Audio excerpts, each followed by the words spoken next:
We invented a position where I could be inside of Ginger that we called the reading position. Right. Which essentially was scissoring with my cock inside of her. And I could prop myself up on my elbow and still read dirty stories to her. Welcome to Normalizing Non-Monogamy, the podcast where we interview incredible people from across the entire spectrum of non-monogamy to hear their fascinating stories. We always strive to bring guests on the show who have a healthy and positive approach to non-monogamy. However, everyone approaches this a little different, and at its core, our show is about hearing and learning from the different experiences and approaches people have. With that in mind, it's important to remember that the views and opinions expressed by our guests do not necessarily reflect those of our own. It's also important to remember that we aren't doctors or therapists and that we produce this show for entertainment purposes only. Please consult a medical professional for anything regarding your health that you might learn about on this show. One final thing that we need to let you know about is that this podcast will hopefully include some explicit language. So, if that kind of thing offends you, we suggest you just keep listening until it no longer does. However, if you're under the age of 18, you should probably stop listening or gather up your parents and listen as a family. Enjoy! Welcome to episode 52. We're Finn and Emma. And we've got some amazing guest today. Nicest guest we've ever had. Not to say the other ones weren't nice, but literally every time we asked a question, they're like, wow, that's an amazing question. You're an amazing host. So, yeah, nothing like stroking our egos. Yeah, you'll see, this is Ginger and the Prof from the Life on the Swingset podcast. If you're not familiar, go check that one out too, but only after you listen to this episode.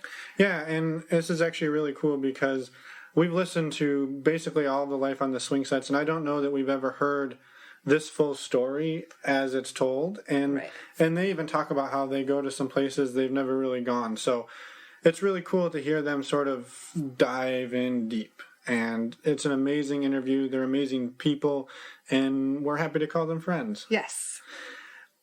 What? I was just going to say, we have a couple of quick announcements to make before we get into the episode. Really quick. The first is, we're going to be at the Atlanta Poly Weekend Conference, June 7th through the 9th, 2019. So if you're curious and want to come meet us, check it out. Come see us. There'll be links in the show notes, links on our webpage.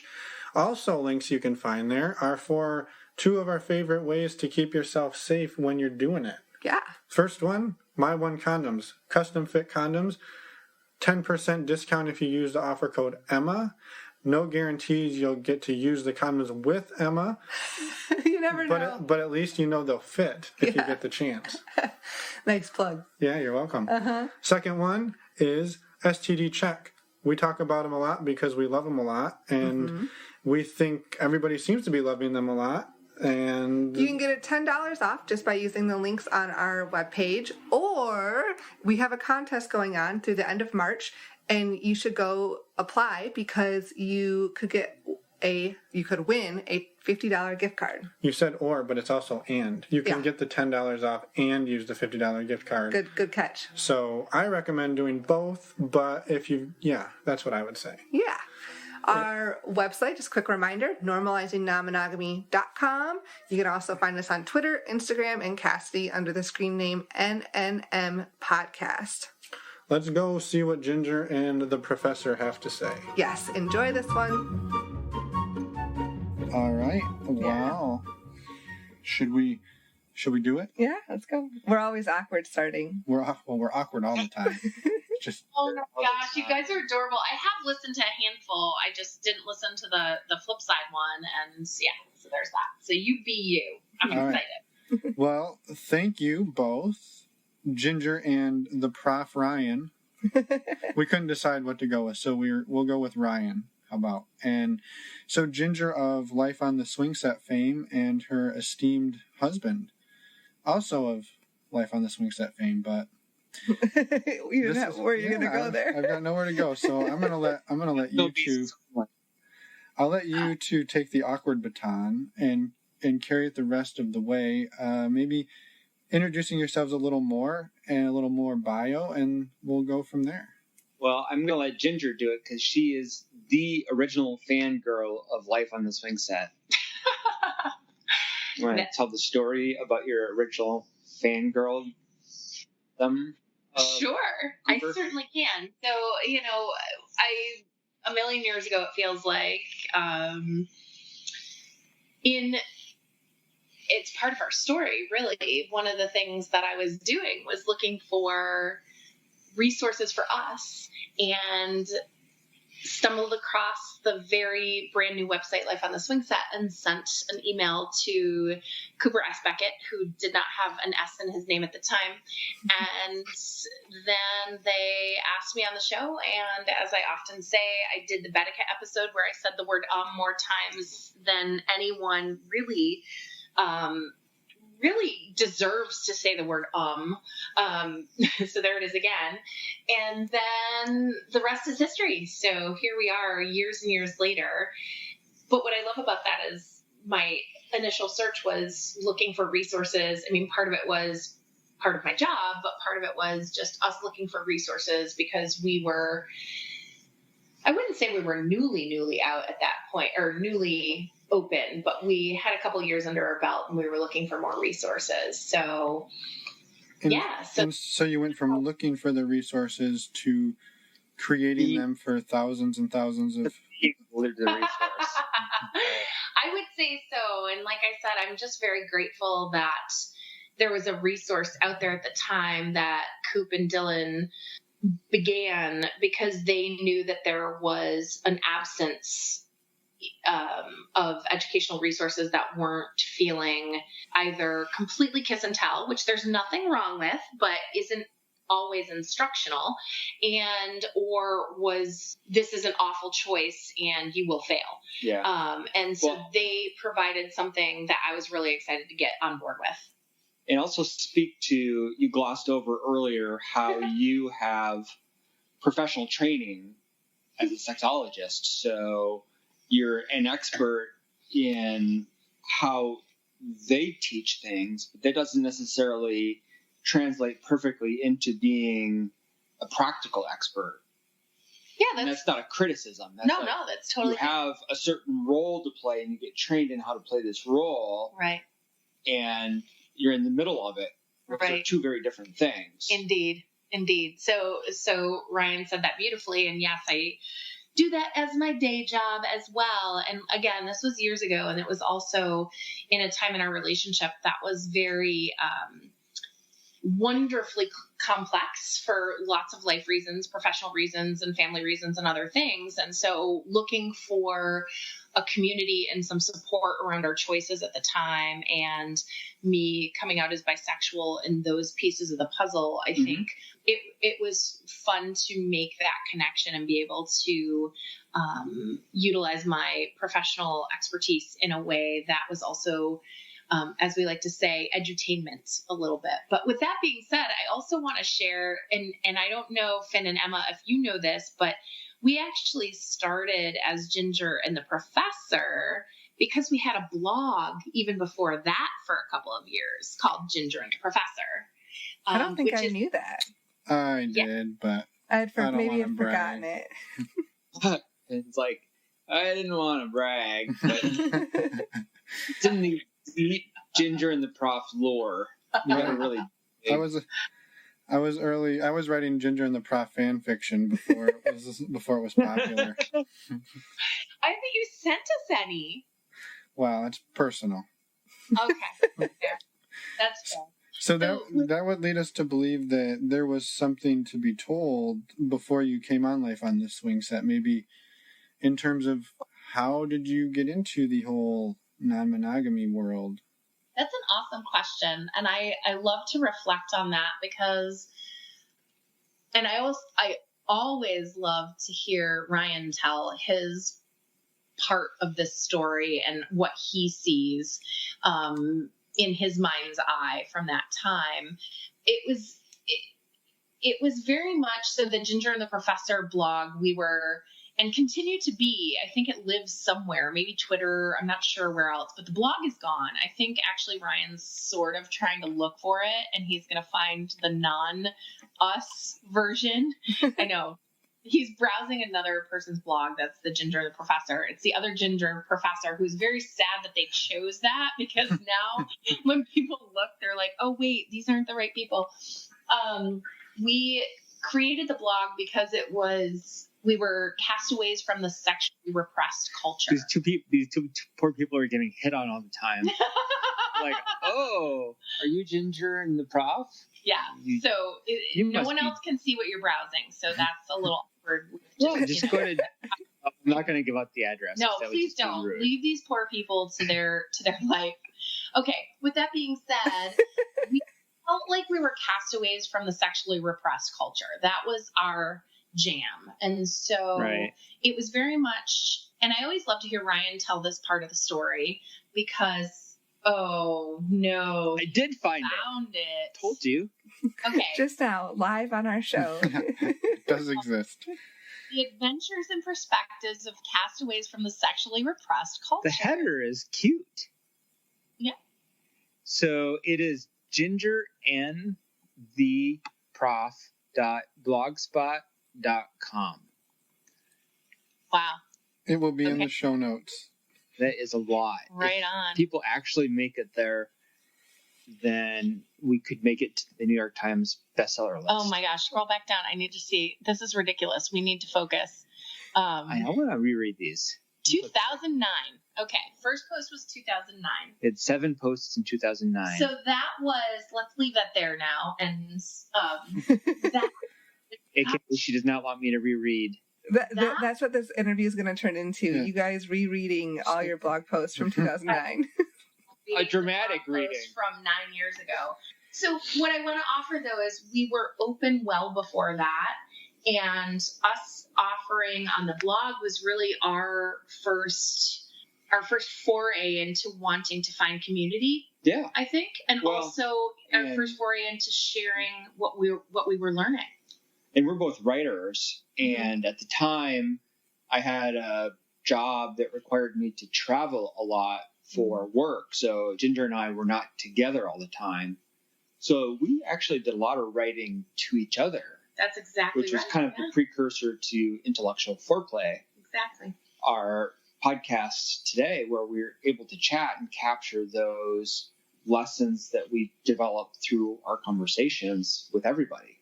And gratefully, we're able to do that in person now because Ryan's job has shifted so that the travel is less, although he still travels. But that actually harkens back to part of our Genesis story, which I believe Finn and Emma were asking about, which is how we got rolling in our open relationship. And my answer is usually a one-sentence answer, which is, I know. You never have a one sentence. Did you notice? Did you feel me just pause waiting for your laugh track to come in because I knew you were going to laugh?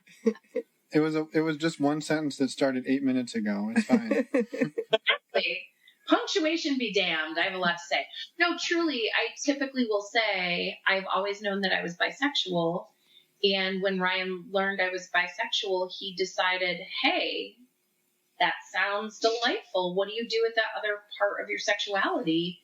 Yeah. And we went from there. Hold that thought. That was the end of the sentence. So it was a run-on sentence. Nonetheless. I'm not going to dispute the fact that you've always known your bisexuality. Mm-hmm. However, you didn't share it openly. I did not. And the way that it actually came about was during sexy talk. Yes. When we're having sex and chatting with each other, and we talk about fantasies. Yeah. And I happened to ask you, who was the last person to turn you on? And you said, the woman at the coffee shop. And I think that's when I bust my nut. Let's be honest. That's a great answer. Not one that I was anticipating. And so that's awesome. Amazing. And for context, was this 1 year into your relationship? Were you married at this point? Maybe, at least for people who don't know you, a little background just on who you are relationship-wise, and then we can hear more about the coffee shop girl. Well, the bullet points are, it's kind of crazy. I have these moments where I can't believe we've been together as long as we have. And at the same time, it makes perfect sense we have. So Ryan and I have been together since I was 19, and I am about to tip over into my mid-40s. I guess I'm mid-40s. I'm 44 now. So we've been together a very long time. And the time that we became open... That's 25 years for those people doing the math at home. Thank you. You could hear the wheels turning. Right. And we became open, well, let's be honest. We had our dalliances, and then we both learned that being open was probably what made sense. But we were actually together. We were definitely married, and we were together relationship-wise. My goodness, it was probably 5 years, or at least 5 or 6 years before we really started talking about the idea of being open. And some of that was that playfulness around threesome. Some of that was what Ryan shared about who was the most recent person who turned you on. We were very open in our conversations and very, very satisfied in our relationship. Mm-hmm. And even at that point, my bisexuality, Catholic girls start much too late, right? I mean, it's in a song. The other part, as you're telling this story, just came to me. Ooh. That I know what you're going to say. Yes, you know exactly what I'm going to say. This is like some deep track Ginger and the Prof trivia. We, in this time of sexy playing and chatting, also went back like old school to like penthouse letters. Okay. And would read each other naughty letters that other people out of a paper magazine fictionalized out of a paper magazine, and in order to not have to stop or only have partial sexual connection, we invented a position where I could be inside of Ginger that we called the reading position, right?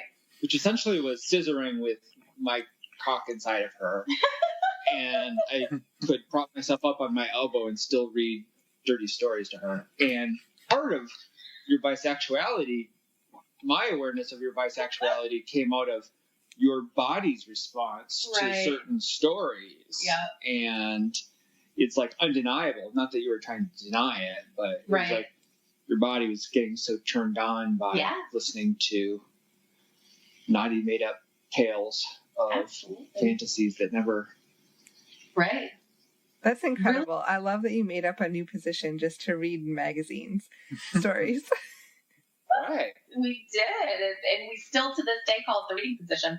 Although really it became then the Tumblr position. And then Tumblr, sadly, but we'll see where... But back to the relationship piece, I think that one of the things that I find interesting, and I love that you guys ask these questions of us because it gives us the opportunity to reflect, and I don't often think about that phase, but we were very willing to be open from the start and hear about each other's fantasies, and we were very curious about each other's sexuality and what turned us on, and we did a fair bit of what seems incredibly tame now, but a fair bit of experimenting with things, positions and bondage and really enjoyed that. And I think that early stage of our relationship where we were monogamous, and I say we were monogamous, but there's an asterisk there. I don't know if you want to go into those stories, but we each had our dalliances. Mine, interestingly, was with a professor. Priceless. And while we were still dating. Well, we were dating. Right. So that was very early. And then Ryan had, I was seeing that professor, this professor found himself some companionship as well.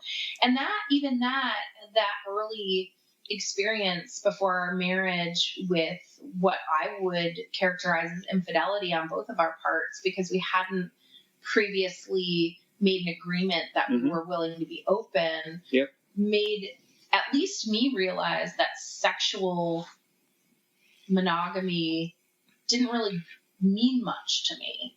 That, it was much more about, does Ryan love me? Does he want to be with me? Is he my partner in crime? Is he my, ride or die? And when that's the case, then the sexual monogamy felt secondary to the fact that our commitment was so strong. Mm-hmm. And I think our handling of those scenarios was prescient in terms of where our relationship took us. Yeah. Yeah.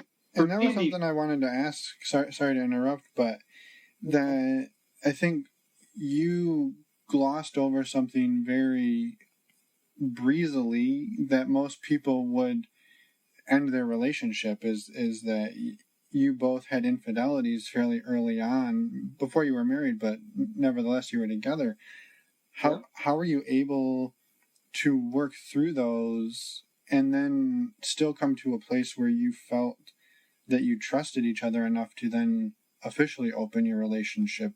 I think that's a really good question, which actually then ties into what I was going to say anyways. So the thing that really struck me as I was listening to Ginger and what you just asked is that we as non-monogamous people ultimately all come around to share a common belief.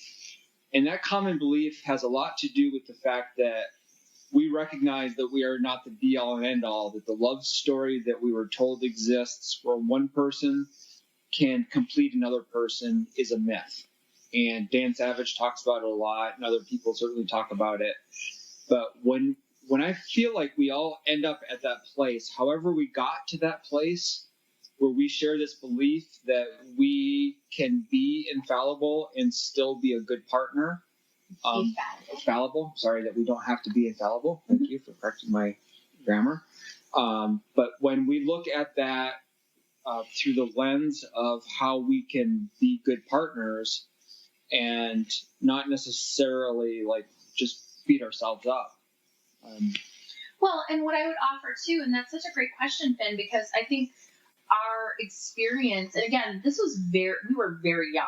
Like I wasn't I'm trying to think, was I a teenager? I was not. No, I was 21 years old. Yeah. That's how old I was now that I think about it. So, I happened to be there at the same time Monica Lewinsky was in Washington, D.C. So there it was. It wasn't.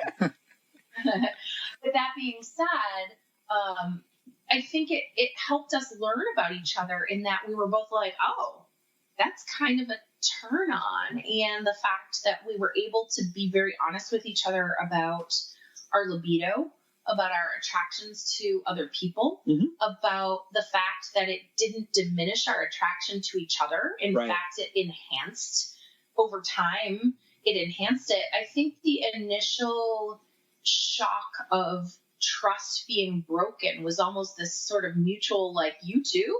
Oh, that's interesting. And I'm just very grateful it came to light very early on, because I think infidelity in the monogamous community is rampant. And I would easily have seen us if we were perhaps if we had handled those early things differently, if one of us had shamed each other. And we had conventionally been hurt, shocked, damaged, destroyed by these infidelities, then we may not have opened our minds to the fact that what we were experiencing was incredibly natural and felt tittillating, and it was something we shared. Right. I think that was the other piece. That's the part that when I reflect on our history, I always say to folks when I come out as bisexual, and they go, oh my gosh, you're bisexual. What does your husband think about that? Well, we have an open relationship. Oh, wow. How does that work? All of those things. It's like, I'm just very grateful we landed together, because we made decisions early on that could have completely annihilated relationships. And in our case, it actually helped us build our relationship in the direction of being open. Makes a lot of sense for us for lots of reasons, but also because it's just something we share together. Eroticized it. We did eroticize it. Yeah, that's a great word. And just in terms of like hacking it, when we talk about hacking our relationship rules and thinking about how we can take things that sink other relationships and turn them into strengths of ours. Exactly. We've had that example in the past we've talked about where you had gone away to a conference by yourself, had an experience where you got spanked to the point where you were bruised, purple. Mm-hmm. That was not something that turned me on. And instead of that becoming a huge thing between us, like you didn't ask for my permission for somebody to mark your body. Which, by the way, is a Dom sub thing, not a Ginger and Ryan permission thing. So that's a power exchange thing. Yeah, absolutely. Part of our dynamic. Dynamic in our relationship, absolutely. So yeah. And instead of that becoming like this problem, we reframed it as, how do we find a solution that we can both live with? Yep. To make it okay going forward, and to make this okay. Because this experience has given us something that we can take forward, look forward, and change for however we want things to be different in the future, as opposed to just looking in the past and feeling victimized by that. Absolutely. Right, but it still took another 4, 5, 6 years after getting together to then come full circle and realize that opening this officially was the right strategy? Yeah, I'd say from my perspective, we didn't have a framework. And that's part of what Ginger was referencing when she was talking about going out to life on the Swingset and seeing that as a resource, that even though she had professional training, including areas of relationship, sex, and sexuality, that consensual non-monogamy is not mainstream in the community of sexologists and therapists as being an acceptable relationship. People, I don't want to put words into your colleagues' mouth, Ginger, but people bring their own baggage to giving advice to couples. So they have great credentials, they have great experience, but they may not recommend an open relationship when in fact that may be what in fact this couple how they could benefit the most in terms of growing closer. Absolutely. What I would also offer, Finn, and that's a great question, is we had some very practical life stuff happen in that stretch of years that really put our particular relationship, our relationship, I wouldn't say we sidelined our relationship, but, we were at that age where you're hard driving. Yeah. Ryan was traveling. I was heavy duty into my professional stuff. And so there really wasn't the bandwidth for us to actually practically move into an open relationship. Yeah. And so we were having those conversations. We were still very open and doing the fantasizing and doing the conversation piece of that. But it just, practically speaking, wasn't an option until we actually dipped a toe in. Flipped the switch. We never flipped the switch. Exactly. So did you start with, once you did flip the switch, did you start with meeting people like as a kind of swinging, where you're all more traditional swinging roles, or did you jump into like dating other people kind of more on the poly side of things? So Emma, it's a great question. We actually did the craziest thing in the world, which was we put a profile up on Craigslist. You don't put a profile up. Or we put an ad up. Sorry. I wanted to make it sound very sophisticated. It wasn't sophisticated. I'm quite certain that anybody who... It was an ad, casual encounters. Because, where else do you find quality people? So, anybody out there starting your consensual non-monogamous journey, you could not have started any lower than we started. any more dicey, concerning, it was, I still look back on that. And Jen, how did that turn out for us? Oh my gosh. So our casual encounter profile, as Ryan likes to sophisticated, was something like, do you remember the title? It was something about healthy, athletic, and something. Healthy athletic. No, it wasn't healthy and athletic. It was athletic, something and something. I don't know, whatever we are. And then didn't it say, are you? Are you? Yeah, I did. Do you want to look that up on the internet too? While we're here? I'm still blown away that you found our blog. But you haven't actually told the rest. Okay. Yeah, what happened? So that was the official start. We sat down together in front of the computer and created the Casual Encounters Craigslist, which was answered by someone who is actually still in our life. It was the woman that we had our first relationship with 11 years ago, 12 years ago. Sure, it's not an auction, somewhere in there. And she answered our ad, having been originally from the Bay Area, saying, "You're not on Craigslist much, are you?" And we started a correspondence from that point on. Right. And that led to she and I having a date, and then she and I having another date when Ryan was there, and which included sushi, no pun intended. And there it was.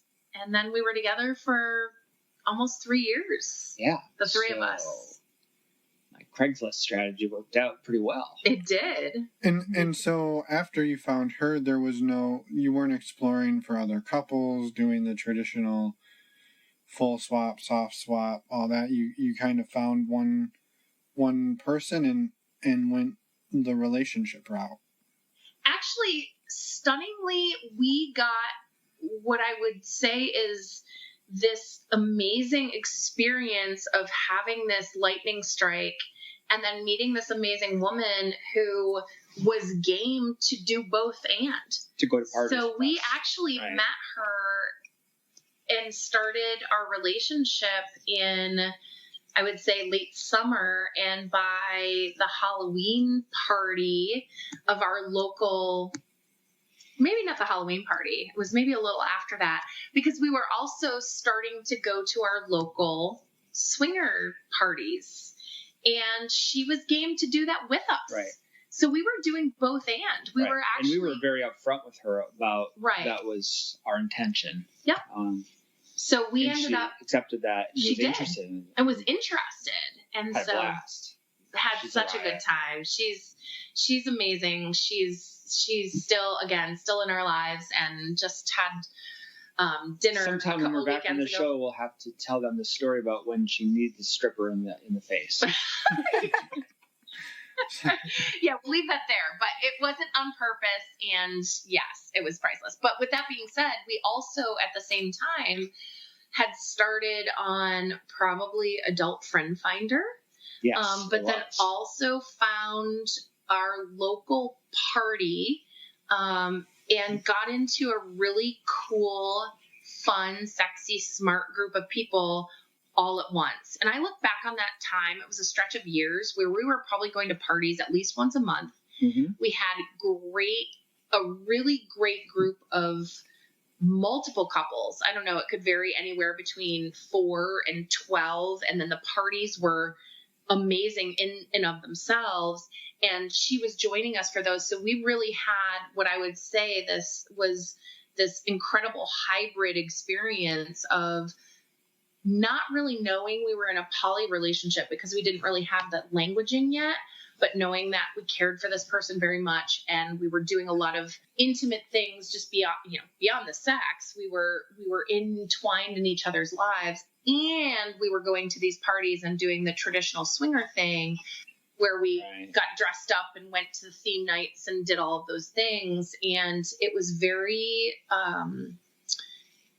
very easeful, and we were having a blast. And I feel like that's where we really learned a lot of communication lessons and really just got a really great start in the ethically non-monogamous world, and everything went from there. Yeah. And at that point, was it pretty much smooth sailing those first few years, or whether it was jealousy issues or trust issues maybe coming up from the prior infidelities, or were there speed bumps that you guys hit, or was it largely just good times? No, there were speed bumps.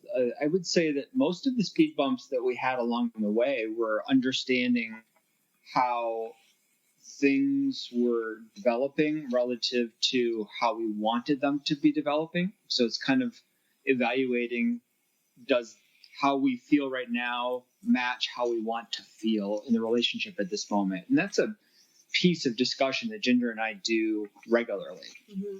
And part of what we understood to be starting to happen about 3 or 4 months after we met her was she had previously identified as being a lesbian and was really wanting to be in a relationship with Ginger in an emotional relationship in a way that was more exclusive than Ginger was wanting to reciprocate.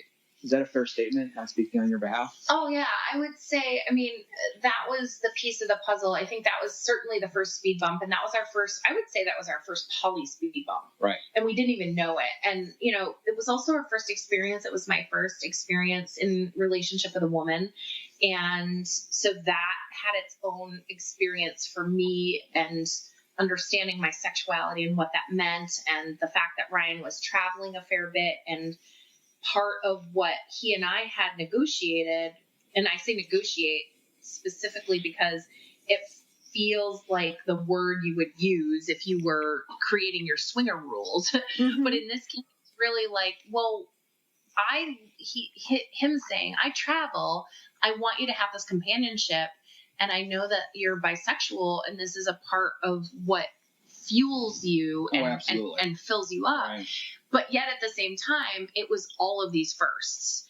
And then when that became the case with that partner where she wanted more emotionally from me than I could give, only because she wanted it to be more exclusive, we had to briefly end that relationship because, all of this experience that I'm having the first time, Ryan's having it the first time as well. Well, in ending the relationship, to be more specific, it was not about... Oh, it was a pause. Burning the shit down. No. Gracefully saying, this is how our relationship works. This is what I, as a partner to this other person, am looking for. And here's what I would like to have from you as, in this case, my polyamorous girlfriend. Exactly. And I think we were very clear. I think we were as clear as we could have been. Does that work for you? And then she said, no, that's not what I want. She said no. And I don't know that she knew that she wanted more until we just all clicked. And then we had a very brief pause. And then it actually turns out, I love that you said she previously identified as lesbian. Because then she became, I identify as lesbian who enjoys the occasional pleasure of the respectful man, this respectful man. And so it was, she's a lesbian, and yet at the same time, she and Ryan really, once we reestablished what it was we were all looking for, and then she said, no, thank you. I was thinking, as we got to grow in our relationship, I wanted more. She then stepped back, and it was only a matter of weeks, or not quite a month, where she pinged us back and said, no, I think I want to go out. I've given this more thought. I've given this more thought. And if you're still interested, I would still very much enjoy what, from a poly perspective, you might see as more of a a triangle versus a V, mm-hmm. where we all had an equal relationship and the communication flowed very smoothly. And so I would say that was our first speed bump. And then other than that, I would just like to offer, we have had a pretty fun handful of ridiculous speed bumps, including, I think we have a really old blog that apparently we might be able to look up about how we ended up in our own bathroom while there was a play party going on at the hotel. We did write about that. when we come back on, that's the one that we'll do the dramatic reading of. We could do a dramatic reading of that. So yeah, we've had a lot of as those. If we're back in the. We can just add that at the, you'll record a dramatic reading and we'll add it at the end of this episode. We certainly can try. We need a live audience. Oh my gosh. We'll need to make sure the video is working because I only perform in the nude. Oh, great. Ideal. So throughout this whole, I don't want to use the words, but in and out relationship with this woman. But you used it. I'm so glad you did, Finn. That was awesome. You were also at the same time exploring going to parties in the traditional swinging realm of things as well, right? They weren't exclusive. Nope, Correct. We weren't, and we were having a blast, and we met some really amazing people. We did. And yet still had speed bumps where Yeah, I think it was more of the traditional, if I were to put a label on traditional swinger speed bumps around, are you into these folks? I'm not going to take one for the team. Yeah. Not signals. I don't ever remember doing signals with you. Not that there's anything wrong with that. Right. But having the kind of typical push-pull around, are we into these folks? How might we like to play with them? And being able to have that level of discussion and communication around, right. Here's what I want in this situation. And I really believe that a lot of the work that we do as individuals in our relationship comes down to knowing ourselves and knowing what we want and being able to bring that to our relationship together. Right. And be able to put words to that so that, you're not communicating for communication's sake. You're communicating with purpose and you're talking about what's important to you. You're talking about how you feel when you need to feel things and you're processing those. But you're also talking about where you're going and how you want to get there. And you're using your partner and you're holding up your partner to help your partner get to where they want to go. And they're doing the same for you. Yeah. So you're able to use that communication strategically. And that's what I feel like we do in our relationship. Absolutely. And served us well through different parts of the different phases we've gone through. Absolutely. Well, and I think that maybe leads in to the question I wanted to ask, which is, we could spend a few hours and go through the full 15 years of everything, but maybe it would be easier just to ask, so where are you today in terms of your relationship style, and how have things shifted and grown since you decided to open this up? That's awesome. I love reflecting on this. And one of the things that I've found that's been interesting is, in our case, we've had over the last 5 years some pretty significant life experiences that I would say there's kind of pre these life experiences. They were both pretty significant medical issues that both Ryan and I had to handle to be able to carry on with life. And not to be too cryptic, but just being in the space of having had some, over the last 5 years, pretty significant these life experiences that put the important things into very clear focus. Mm-hmm. And so what I would say is everything that happened before that was very much like the first initial relationship, and then a lot of fun swing parties, a lot of dancing, a lot of, just really playfulness. Experimentation. Perfect. Yeah. And then having these very heavy life experiences that have really proven to us how resilient we are, and also how much we love each other, and how much we are in this as the two humans that are constantly, we always say we choose each other every day. Right. And how focused we are in manifesting our future. Exactly. And that future looks like ... You fill in the blanks. Well, I love that he goes with, and our future looks like, and then he defers to me for the rest of the sentence. Or the... Because we've talked about it. So with that being said, our future looks a certain way, but I'm going to defer that for just a second and say that our relationship now, when I look at the trends or the flow of what we've experienced, we sort of accidentally started in poly and were very fulfilled by that, learned a lot, moved into a very long, playful stretch where we went from swinger party to swinger party. We danced our pants off, literally. We went on naked vacations for the first time. We went to swing fests and swing this and swing that and met all these amazing people that do amazing things with their lives. And then we thought, these are definitely our people. Right. Like, these are people who love life, who adventure. Right. They're smart. We want to surround ourselves with those folks. And I meet more of these awesome people. Meet more of these awesome people from around the world, literally. And then we had these experiences where we really had to move into kind of an internal phase of healing and taking care of each other and really just moving through life in a way that reminded us how precious life is.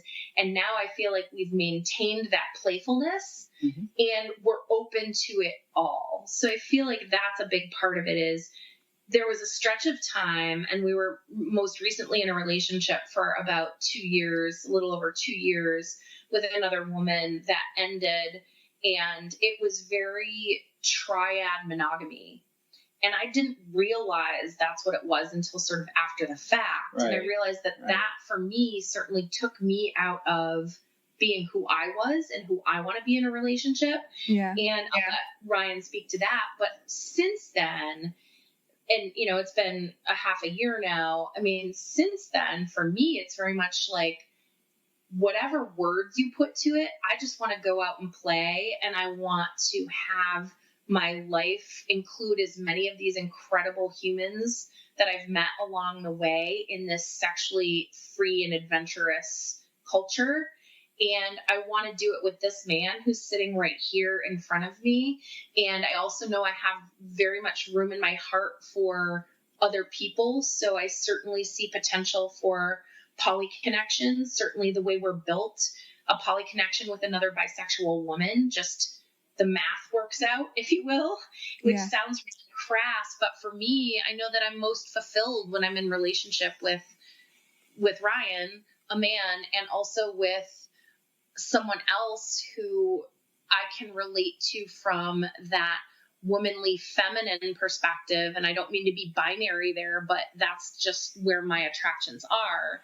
And yet I also still have the space in my heart for that love. And I want to go do the fun things too. I want to, swing and have the desire and be naked a lot. And I just really see that the lessons we learned during that time when we had to turn inward and over the breakup of this last relationship really has set me on the foundation of knowing that we are not just swingers, and we are not just polyamorous folks, and we are not just this, that, or the other thing.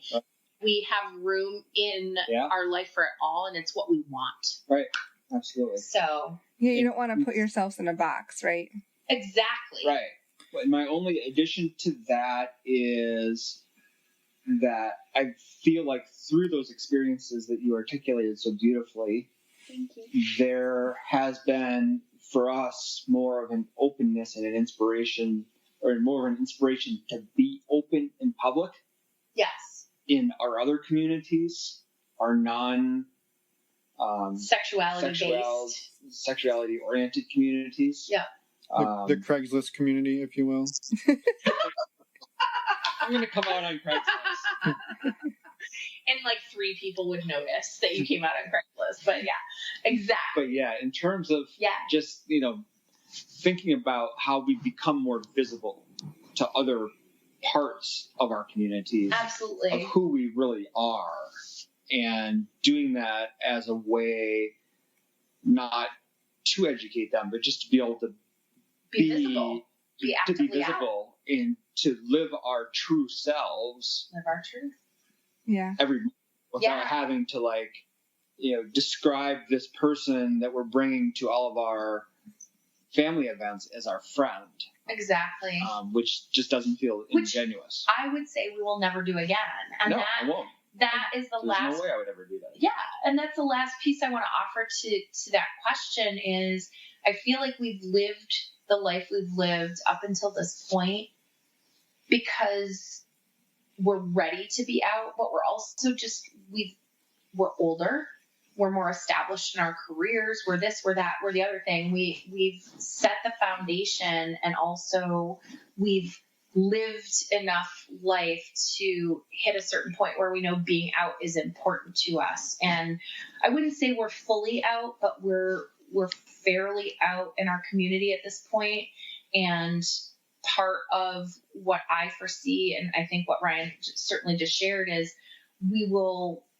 being out and being who we are visibly is the next phase. Right.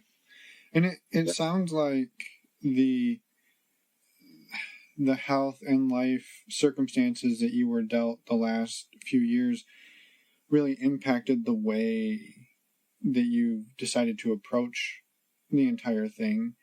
I was curious, on the flip side, do you feel like the fact that you were open and that you had the communication to navigate these types of relationships for roughly 10 years before that, do you think that made navigating those circumstances easier? I would say without question, absolutely. I mean, I think that when you have these experiences that, and let's be honest, let's think about this. And I throw this to the two of you to think about too. It's like, a lot of what happens in our world, as we say, our lives aren't like other people's. Like a lot of things that are sort of middle of the road to us can seem incredibly extreme to those who have traditional or very conservative or conventional relationships. Mm-hmm. And so I would feel like, indeed, a lot of what to us doesn't feel extreme because it was just our relationship and how we dealt with things. Right. And, the emotion of Ryan going to see a lover on a business trip when I know he's, spent a night with her or a couple of nights with her or something, that was our normal. And yet I would still have emotions and we'd still have to handle things. And we talked about reentry or we talked about this. And so I would say just by nature of having to handle what felt like heavier emotions than you would experience in a traditional relationship, certainly honed our communication skills to say things, I say it often, direct, honest communication, and we are as direct as it gets. And I would offer that's who we are to other people these days as well, is we're just straight up direct. Mm-hmm. And I think that's a great awareness, Finn, and thank you for sharing that question because I'd never really made that connection before, but things like having to make medical decisions in a hospital and say hard things to your partner who's in a really dire position medically, like you can't candy coat that. And so I think we were practiced at saying, as I also say, we say to each other, say the hard things and say the beautiful things. And we were very practiced at saying the hard things. So I think it definitely, for me, gave me the skill and the what's the word I'm looking for? The not motivation, but the guts, I guess, to say some of the things I had to say to Ryan when things were looking really tough for him medically. And I just said them. And I was like, okay, there it is. Boom. Now what? What do we do? Moving on. Finding solutions. What do you want? Hand job? A hand job. You wanted hand jobs and you wanted blowjobs. We had a negotiation around hand jobs and blowjobs. Because ejaculating was probably not the best option at that particular time, sir. Yeah, well, I had a brain injury. I'm not saying my judgment was 100%. That's fair. So I'm curious your answer to that question, Ryan. Remind me what the question was. Just if our past experiences in our relationship built us up to a place where that kind of communication was easier, more easeful, more. Although you were in a different place, so maybe I was in a different place for that, but I can certainly speak to the recovery piece, because as I was recovering from a brain injury, I was simultaneously trying to figure out who I was and what I was becoming, and realizing, my life is not about trying to get back to the person that I was before my brain injury. My life is about figuring out what my best self is today.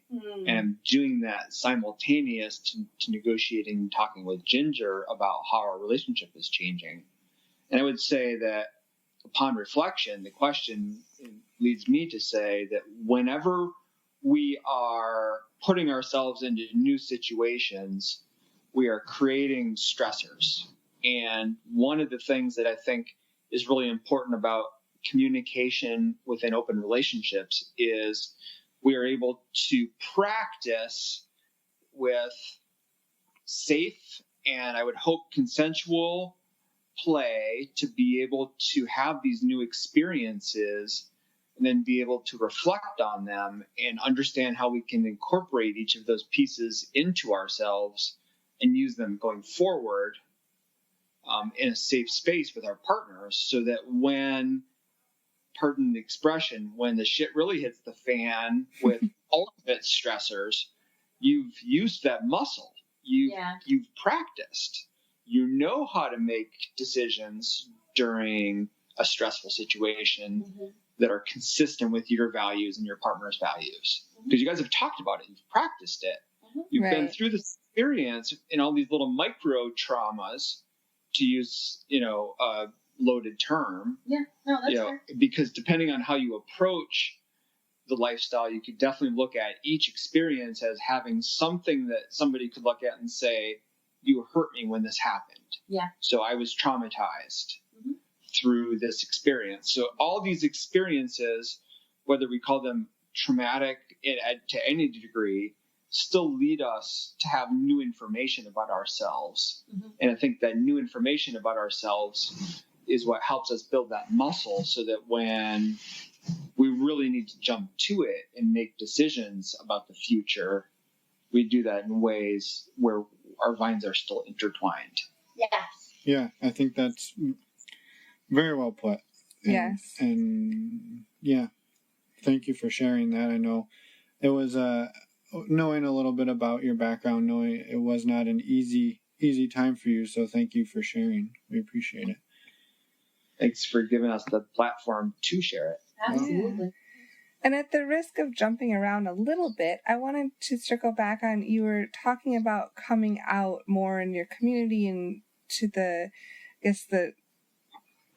places where you're not as out as you were before, to the places where you're not as out right now. So over the last 15 years or something, is your relationship style really been hidden from most of the other people in your life? It was, I wouldn't say hidden, but we were discreet.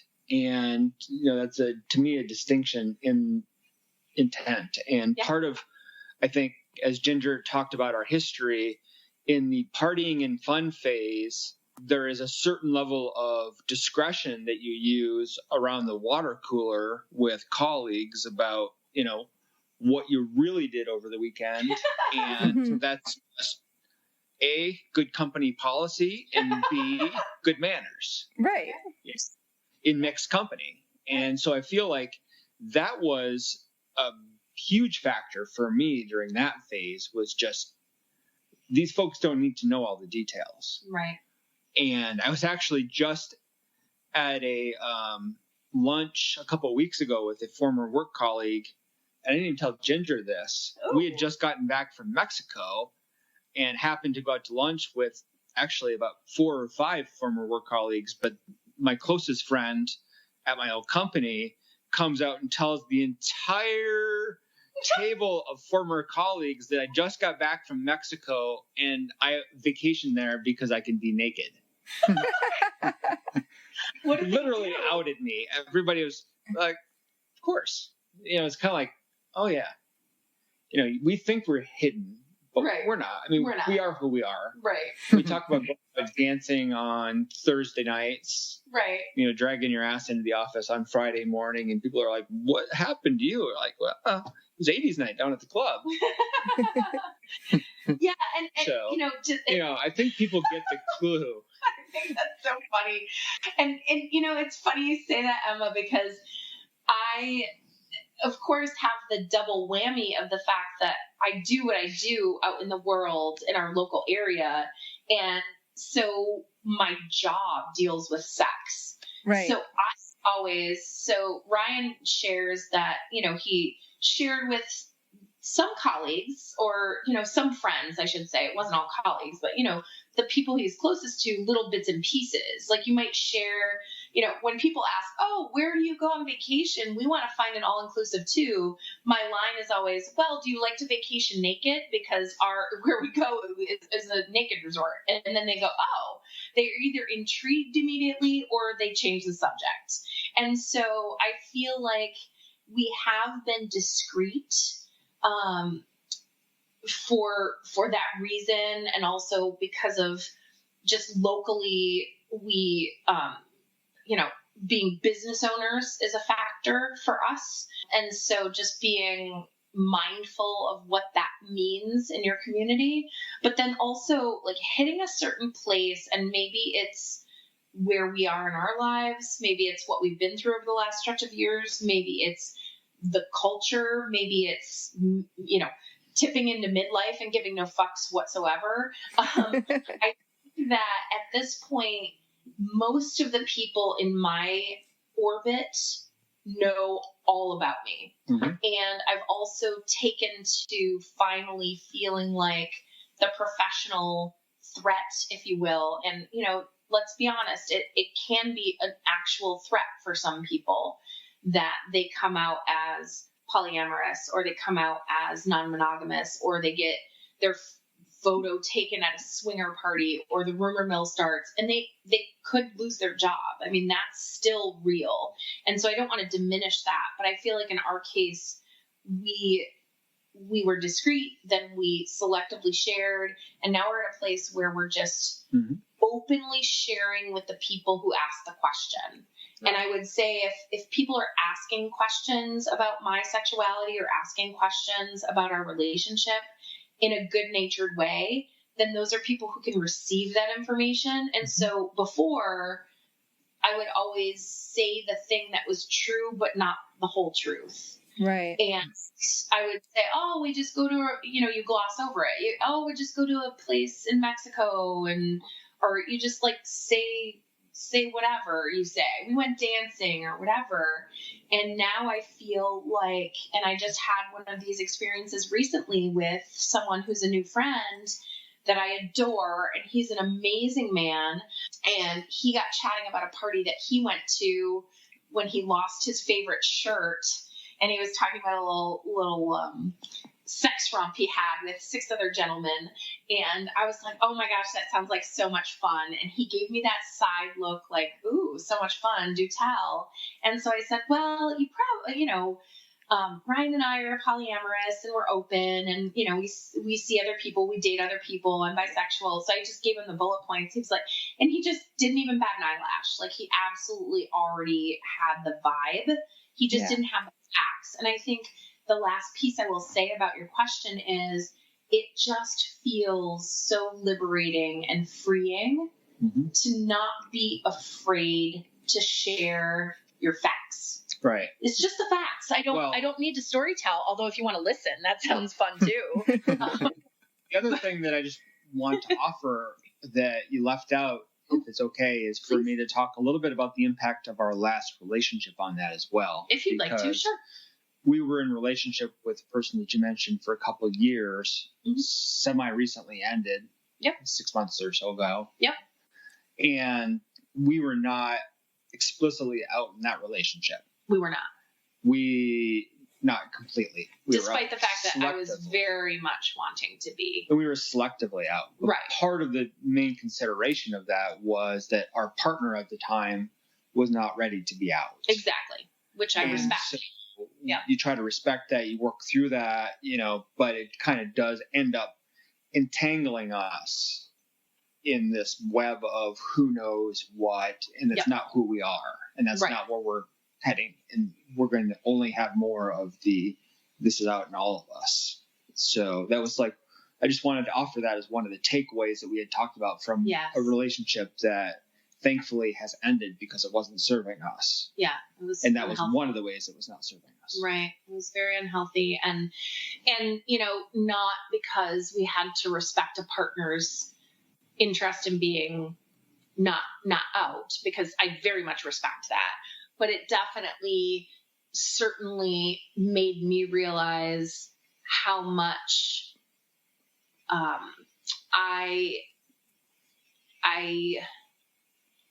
feel like having landed at the place of having enough of my life lived in a closet, and I could talk about this forever, but I won't. I'll just leave it here, and maybe we'll talk more another time. I don't want to just completely go on about this, but that experience made me realize how damaging it is to look how I look and be in what appears to be a very heterosexual suburban marriage in some ways, and be who I am, which is a queer woman, a bisexual woman, and being able to be who I am includes being able to share partners I have. And with that being said, just noticing before how I didn't feel that same level of, I don't want to use the word oppression, but that same level of weight, of burden, of people don't really see who I am in this. And being able to say that, just simply being able to say out loud to someone, and I've had this, I can count on two hands the number of times I've had this experience, but I welcome it so many more times where I get to say to someone, oh, well, I'm bisexual. And they say, oh, well, I didn't have any idea. And then, of course, it begs the question, well, you're bisexual, you're partnered with a man, you're married, the monogamy is the assumption. And then it leads to sharing about the open relationship. And for the most part, we've had only positive experiences with that. Mm-hmm. And that, therefore, that momentum is just, it's so comforting, and it feels so fulfilling to be wholly and completely who you are.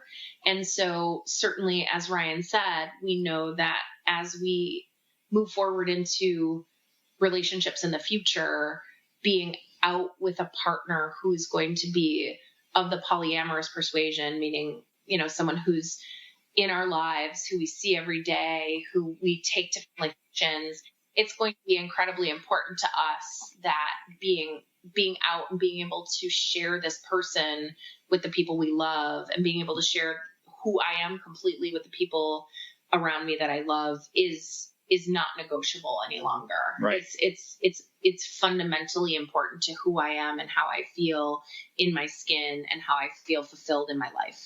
And right. I don't want to speak for you, Ryan, but I feel that's exactly what you're saying about our relationship. So.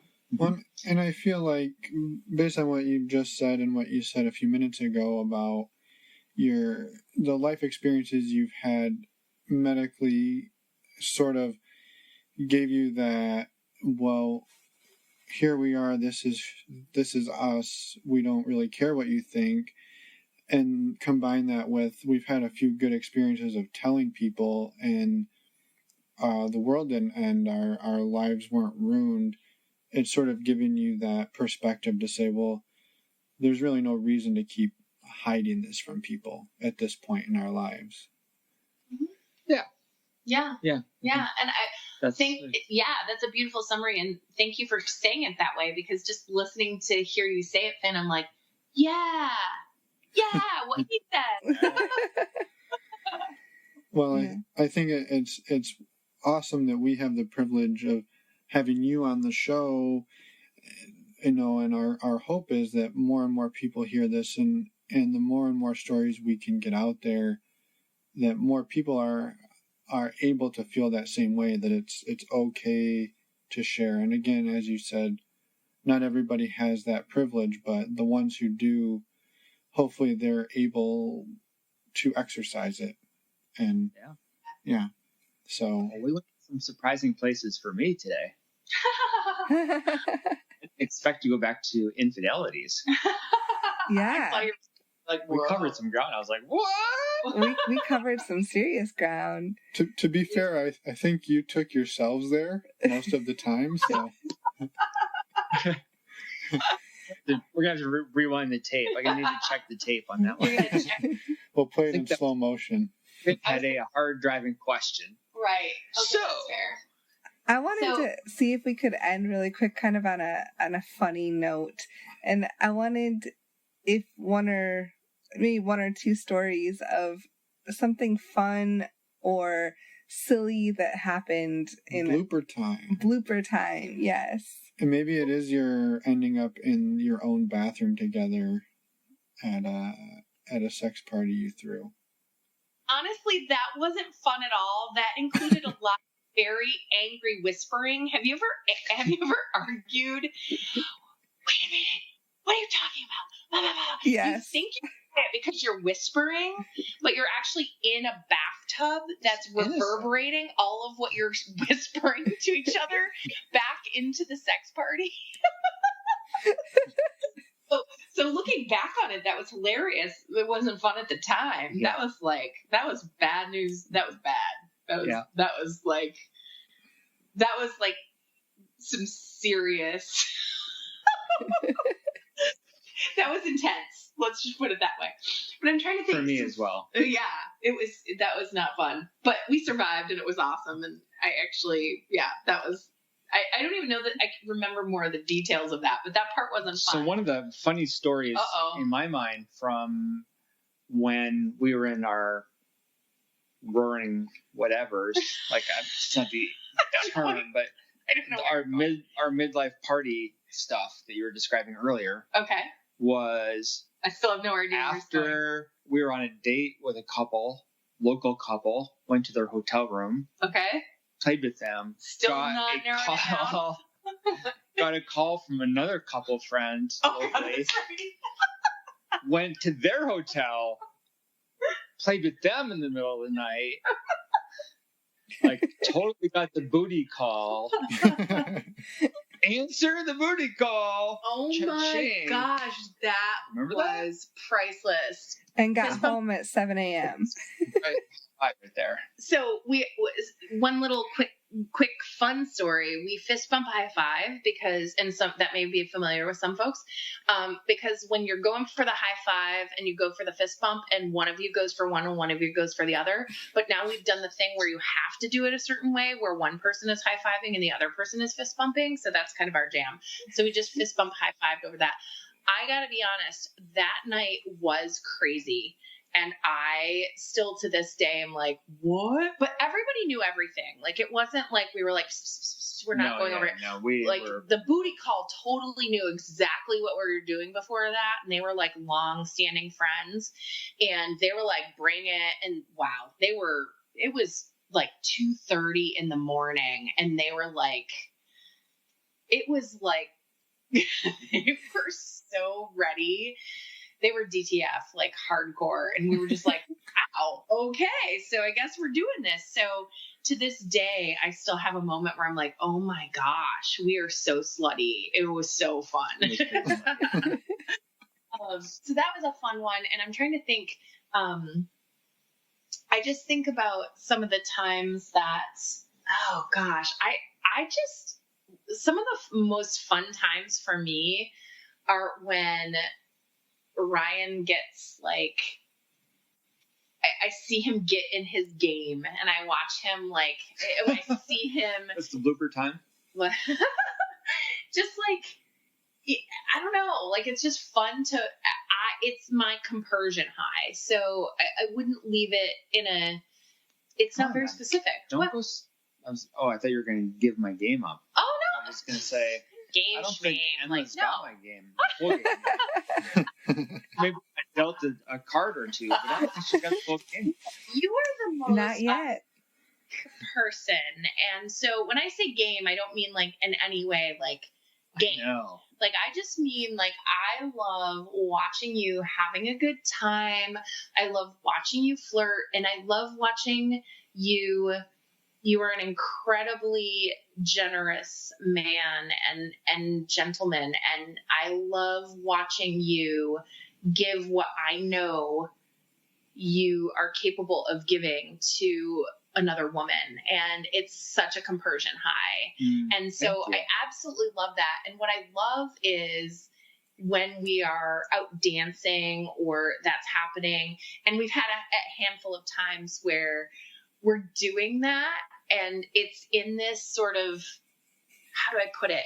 Like the middle space, like we're not actually at a swing club, but there's a lot of edge to things, and we are pretty decent at uncovering swingers in the wild these days. We speak the language, and so every once in a while I'm like, oh man, oh, he's talking. Oh, he's dancing with her. Oh, I think he just bought her a drink. Oh, okay. And so I'm always wondering, like, she's home with us tonight? Who is this? And so for me, I just still very much love watching you in that space, because it just is, it's a turn on for me.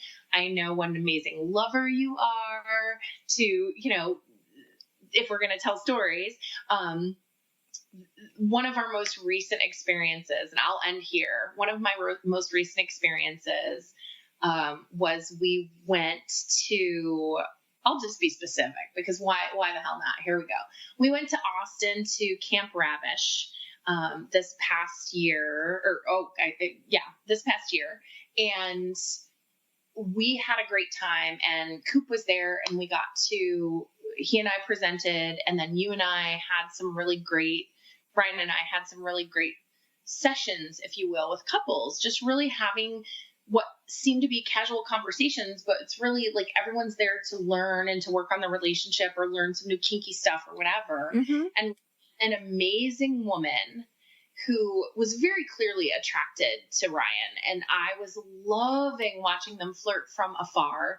And then, of course, one of the things I often do is I will connect with that woman because I want her to know everything that's happening is really fun and exciting and awesome. And I want her to feel freedom in her flirting and freedom in her touching or kissing or whatever might be happening, even if it's casual during the day we were at camp. And we had the experience of inviting her to our hotel room the last night we were in Austin, and had a night's worth in morning too. My gosh, it was so like, it was so bright by the time, anyway, it was a long night, long, delicious night. But part of what was amazing was watching her give the most exquisite blowjob I've ever seen in my entire life, to the extent that Ryan waved me off. Like we were giving him a dually. Like he had two mouths on his cock, and he was like, honey, can you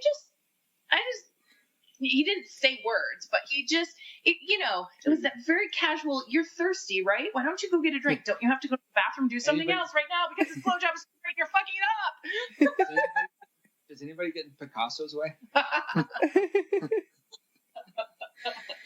So that to me was one of our most recent fun experiences that was completely unexpected. Yeah, it was. And super hot. And she's still someone that we connect with and that we'll hopefully see again at some point in the future. But I just remember having this super compersion high, but also having this moment where it's like, you've been doing this a while, you feel like you've seen everything, and then you see a blowjob that blows your mind so much you have to sit back and watch so you can learn. That was awesome. And you amazing blowjobs. Oh, well, thank you. That's my consolation, my little consolation. And honey, they're amazing, really. I love giving blowjobs. No, fuck off. It's a full circle when Ryan tells me to fuck off or I tell him to fuck off. That's all in love. But yes, I love giving blowjobs. I give them because I enjoy giving them, and I also try to make them good for you. But I did not feel any competitiveness at all with this lovely, amazing woman.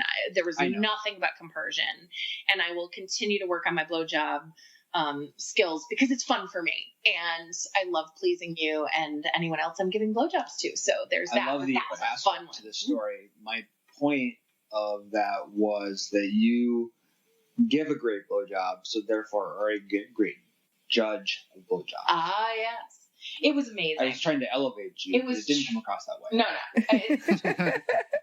Trust me, I get it. It was amazing, and that I will offer was completely unexpected. And that's when, not to bring it to like a moral of the story thing, but here we are. It was so organic and easy and fun because we were just being who we are. Right. And we were being who we are. We were sharing authentic attraction. We are intellectually and emotionally and sexually attracted to this lovely, lovely woman that we look forward to seeing again. Well, and she was so curious about us. It was beautiful. And it was so much fun to be able to share, just like you guys are, kind of questions about our background. And that was not our experience in our prior romantic triad relationship. That former partner, upon reflection, was not curious at all about our former relationship. In fact, if she could have dismantled it piece by piece, she would have. Yeah. That's a whole separate story. That is. But, just circling back to noticing that our attraction is holistic. Yeah. Right. And both come to a place where we can allow each other to have holistic attraction to another human being. And that includes emotion. Mm-hmm. And it feels the best for us. Right. And we can get off on the fun sexual stuff, which I love telling stories. And it was also equally as intellectually stimulating and emotionally stimulating, and somebody that I look forward to having in our life for a very long time. Mm-hmm. Yay. That's a great story. And I think something you touched on in there is the holistic piece and of your relationship. And I think it's a great place to sort of wrap it up and say that